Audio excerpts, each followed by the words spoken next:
ఈరోజు రెసిపీ వచ్చి ఆలుగడ్డ ఫ్రై. సింపుల్గా అండ్ టేస్టీగా అందరికి ఇష్టమైన పప్పు, అన్నం, రోటి, సాంబార్తో బాగా సరిపడే ఆలుగడ్డ వేపుడు ఎలా తయారు చేయాలో చూద్దాం. ఒక ప్యాన్లో తగినంత ఆయిల్ వేసుకోండి.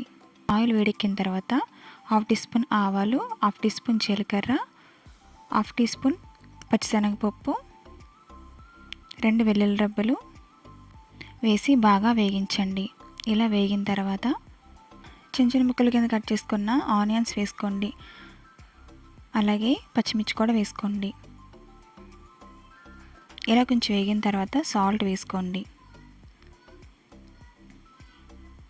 తర్వాత 1 టీ స్పూన్ జింజర్ పేస్ట్ వేసుకోండి. ఆనియన్స్ బంగారు రంగు వచ్చే వరకు వేగించండి. ఆ తర్వాత ముందుగా ఆలుగడ్డను నీటిలో కడిగి చిన్న చిన్న ముక్కల కింద కట్ చేసుకుని వేసుకోవాలి.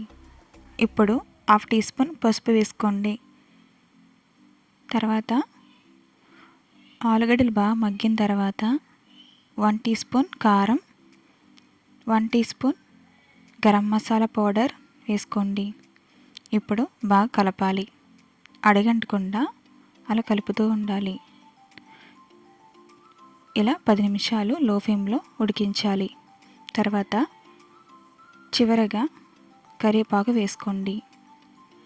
అంతేనండి, రుచికరమైన ఆలుగడ్డ ఫ్రై రెడీ. మీకు ఈ రెసిపీ నచ్చినట్లయితే తప్పకుండా లైక్ చేయండి.